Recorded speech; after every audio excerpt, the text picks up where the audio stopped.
এরপরে সাইমন আহমেদ আপনি লিখেছেন আমাদের ইউটিউব চ্যানেলে, ছেলেরা কি রূপার ব্রেসলেট পরিধান করতে পারবে?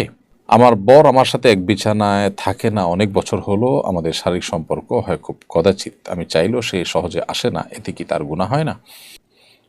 ছেলেরা আসলে সাজগোজ করবে না, সাজগোজ ছেলেদের জন্য নয়, বিধায় তারা রূপার আংটি পরলেন বা অন্য কোনো কিছু পরলেন এটা জায়েজ আছে, কিন্তু রূপার ব্রেসলেট তাদের পরা উচিত নয়। আমার বর আমার সাথে এক বিছানায় থাকে না অনেক বছর হলো, আমাদের শারীরিক সম্পর্ক হয় খুব কদাচিৎ, আমি চাইলেও সে সহজে আসে না, এতে কি তার গুনাহ হয় না? লিখেছেন, আমার কয়দিন পরে পরীক্ষা, যা পড়ছি সব ভুলে যাচ্ছি, এখন কি করব? প্রিয় বোন, আল্লাহ তাআলা আপনার প্রতি রহম করুন। যদি আপনি যেমন বর্ণনা করেছেন বাস্তবতা এমনই হয় যে আপনার যে জৈবিক চাহিদা আছে সেটি তিনি পূরণ করছেন না, তিনি এক্ষেত্রে অবহেলা করছেন কিংবা শারীরিকভাবে অসুস্থ, এদিকে আপনি এই অবস্থা চলতে থাকলে নিজের চরিত্র নিয়ে আপনি শঙ্কায় থাকেন, তাহলে সেক্ষেত্রে তিনি শুধু গুনাহগারী হচ্ছেন তা নয়, বরং আপনাকে এই সংসার থেকে বিচ্ছিন্ন হয়ে অন্যত্র বিয়ের চিন্তা আপনাকে করতে হবে, যদি সেই সুযোগ আপনার থাকে। অন্যথায় আপনার স্বামী তিনি গুনাহগার হবেন, তিনি আলাদা থেকে আপনার হক নষ্ট করছেন, সেই দায় তিনি দায়ী থাকবেন। তার আল্লাহকে ভয় করা উচিত, কারণ স্ত্রীর ভরণ পোষণ শুধু জোগাড় করলেই হয় না, স্ত্রীর জৈবিক চাহিদা পূরণ করাও স্বামীর উপর কর্তব্য, সেটা যদি তিনি না করেন তাহলে তিনি গুনাহগার হবেন। কবি লিখেছেন, আমার কয়দিন পরে পরীক্ষা, যা পড়ছি সব ভুলে যাচ্ছি, এখন কি করব? ভুলে যাওয়ার অনেক কারণের ভিতরে একটা হলো গুনাহ, পাপাচার। মানুষের নানান গুনাহে যখন লিপ্ত হয়ে যায় তখন তার স্মৃতিশক্তি কমে যায়, লোপ পেয়ে যায়। সেজন্য আমাদের উচিত হবে তাকওয়ার জীবন গড়া এবং গুনাহ মুক্ত জীবন পরিচালনা করা। সেই সাথে আমাদের স্মৃতিশক্তি নষ্ট হতে পারে, আমাদের ফোকাস নষ্ট হতে পারে, সেরকম বিষয়ের সাথে আমাদের বেরিয়ে আসা উচিত। মোবাইলে অতিরিক্ত সময় দেওয়া, অতিরিক্ত বন্ধুবান্ধব নিয়ে আড্ডাবাজি করা, সেই জিনিসগুলো বন্ধ করা খুব বেশি গুরুত্বপূর্ণ। না হলে আসলে এই ভুলে যাওয়ার যে রোগ, এটা থেকে ফিরে আনা নিজেকে খুব কঠিন। মূল পণ্যের মূল্য নির্দিষ্ট আছে, এর বাইরে ক্রেতাদের অধিক পণ্য কেনায় উৎসাহিত করার জন্য পুরস্কারের ব্যবস্থা রাখা এবং লটারির মাধ্যমে সেই পুরস্কার দেওয়াকে বৈধ হবে? হ্যাঁ, হতে পারে। আপনি পণ্য কিনেছেন, কিন্তু কিনতে যারা আসছেন তাদেরকে কুপন দিয়ে সেখানে লটারি করেছেন, করে কিছু মানুষকে পুরস্কার দিয়েছেন, এটা নাজায়েজ কোনো বিষয় নয় ইনশাআল্লাহ তাআলা। ভিকে রবিউল আপনি আমাদের ইউটিউব চ্যানেলে লিখেছেন, যে ব্যক্তির প্রতি মাসে 15 থেকে 20 দিন স্বপ্নদোষ হয়, এক্ষেত্রে তার ফরজ গোসল করা লাগে, প্রচণ্ড শীতে, এখন তার করণীয় কি? তিনি কি তায়াম্মুম করতে পারেন? প্রথম কথা হলো তিনি ট্রিটমেন্ট করতে পারেন যাতে করে তার এই দুর্গতি এবং কষ্ট দূর হয়। দ্বিতীয়ত, এই অবস্থায় গিজারের মাধ্যমে কিংবা কোনোভাবে পানি গরম করে কোনোভাবে তিনি যদি গোসল করতে পারেন তাকে গোসলই করতে হবে। এবং এই যে অনেক বেশি স্বপ্নদোষ হওয়ার কারণে বেশি গোসল করতে হলো, এই জন্য তিনি আল্লাহর কাছে আজর পাবেন, কষ্ট সহ্য করবেন। আর যদি এইভাবে গরম পানি দিয়ে গোসল করার কোনো ব্যবস্থাপনা তার নেই এবং এভাবে নিয়মিত গোসল করার ফলে তিনি বড় ধরনের অসুস্থতার মধ্যে যেতে পারেন এরকম আশঙ্কা হয়, তাহলে ভিন্ন বিষয়। এই জন্য তার পুরো পরিস্থিতিকে কোনো আলেমের সাথে সাক্ষাৎ করে জানিয়ে তারপর উত্তর দিতে পারলে ভালো হয়। শাহিন পাটোয়ারি লিখেছেন, অবিবাহিত সন্তান থাকা অবস্থায় মা বাবা কি হজ বা ওমরা করতে পারেন? অনেকে বলেন সন্তানের বিবাহ না হলে বাবা মার হজ কবুল হয় না, এটা কতটুকু সঠিক? আমি বিবাহিত কিন্তু আমার মা বাবাকে ওমরা বা হজ করাতে চাই, এক্ষেত্রে তাদের হজ আল্লাহর কাছে কবুল হবে কিনা? শাহিন পাটোয়ারি, আপনার প্রশ্নের উত্তর হলো, বাবা মার হজ ওমরার জন্য সন্তানকে বিয়ে দেওয়া মোটেও পূর্ব শর্ত নয়। এটি আমাদের দেশে সাধারণ মানুষের লোকমুখে প্রচলিত একটি কথা মাত্র। আসলে কোন সন্তানের কখন বিয়ে হবে না হবে, আদৌ হবে কিনা আল্লাহ তাআলা ভালো জানেন। তো কোনো সন্তানের বিয়ের উপরে বাবা বা মায়ের হজ কখনো ডিপেন্ডেন্ট থাকতে পারে না, নির্ভরশীল থাকতে পারে না।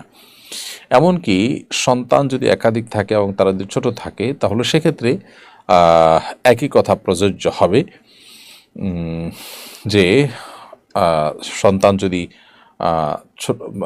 আজীবন তারা যদি অবিবাহিত থাকেন, তাহলে কি বাবা মাকে হজে যাবেন না? হতে পারে যে ছোট হোক বড় হোক সন্তান বিয়ে করছেন না বা বিয়ে হচ্ছে না কোনো কারণে, তো সন্তানের বিয়ের জন্য কি বাবা মার হজ ঝুলে থাকবে? উত্তর হলো না। হজের সাথে আসলে সম্পর্ক হলো আর্থিক সঙ্গতির, কারো আর্থিক সঙ্গতি আছে তিনি হজ করবেন, আর্থিক সঙ্গতি নেই তারপরে হজ ফরজ হবে না। এটা হলো মূল বিষয়। সাদ, আপনি এর দিকে লিখেছেন রাগ কন্ট্রোল করার ও ধৈর্য বৃদ্ধি করার কিছু উপায় বললে কৃতজ্ঞ হব। রাগকে নিয়ন্ত্রণ করবার জন্য অবস্থার পরিবর্তন করা, যে অবস্থা রাগ আসছে সে অবস্থা চেঞ্জ করে ফেলা, কোথাও রাগ আসছে সেখান থেকে চলে যাওয়া, দাঁড়ানো থেকে বসে যাওয়া, বসে থেকে শুয়ে যাওয়া, এই জিনিসগুলো মানুষের রাগ কন্ট্রোল করতে সহায়ক ভূমিকা রাখে। দ্বিতীয়ত, অজু করলে, পবিত্রতা অর্জন করলেও আল্লাহ তাআলা তার রাগকে কমিয়ে দেন। তৃতীয়ত, আউযুবিল্লাহি মিনাশ শাইতানির রাজিম পাঠ করলে আল্লাহ তাআলা রাগ প্রশমিত করে দেন। আর সেই সাথে ধৈর্য ধারণ করবার জন্য ধৈর্যশীল মানুষদের সোহবত, সান্নিধ্য, তাদের সাথে উঠা বসা করা, এটা অনেক সময় ব্যক্তির মধ্যে ধৈর্য সৃষ্টি করতে সহায়ক ভূমিকা রাখে। এমডি সাজ্জাম হোসেন আপনি লিখেছেন মাদ্রাসায় পড়াশোনার ক্ষেত্রে অনেক সময় দেখা যায় মাদ্রাসা বন্ধ থাকে পরীক্ষার পর, ঈদের পর, কিন্তু বেতন ঠিকই পুরো মাসে দিতে হয়। ছাত্রদের না পেয়ে বেতন নেওয়া কি বৈধ হবে কিনা? এটি নির্ভর করে আসলে চুক্তির উপরে। শিক্ষা প্রতিষ্ঠানের সাথে শিক্ষকের যদি এরকম চুক্তি থাকে যে তুমি আমাকে প্রতি মাসে 12 মাসের টাকা দিবা, আমি এই পরিমাণ অল্প ডিউটি করব, এটা যদি এগ্রি হন তাহলে সেক্ষেত্রে তাই। আর যদি সেরকম কিছু না হয়, বরং এমন চুক্তি হয় যে আপনি পড়াশোনার সময়টাতে শুধু বেতন পাবেন, আর যখন পড়াশোনা থাকবে না, বন্ধ থাকবে, ওই টাইমে বেতন পাবেন না, এরকম যদি চুক্তি থাকে তাহলে তাই। এই জন্য এই বিষয়টি নির্ভর করে উভয় পক্ষের পরস্পরের মধ্যে কি চুক্তি হয়েছে তার উপরে। তবে যদি চুক্তি হয়ে থাকে যে আপনি মাসে 1 দিন ক্লাস করান আর 10 দিন করান কিংবা না করান, বেতন আপনি ঠিকই পাবেন, এই মর্মে দুপক্ষ চুক্তি করে থাকে, তাহলে সেক্ষেত্রে এই টাকা নেওয়া তার জন্য জায়েজ হবে। রওনক হাসান সজীব লিখেছেন আমি পশু চিকিৎসা করি, শরীরে গোবর এবং গরুর প্রস্রাবের সিটা অল্প লাগলে পাক কীভাবে হওয়া যাবে? রওনক হাসান সজীব, আপনার প্রশ্ন উত্তর হলো গরুর গোবর এবং গরুর পেশাবের ছিটা যদি লাগে তাহলে সেক্ষেত্রে সেটা অবশ্যই নাপাক। যে জায়গায় লেগেছে সেই জায়গা কতটুকুর মধ্যে লেগেছে সেটি মোটামুটি অনুমান করে ধরে আলতো করে ধুয়ে ফেলতে হবে, তাতে ইনশাআল্লাহ পুরো জামাটা বা পুরো শরীরটা পাক হিসাবে ধরতে হবে।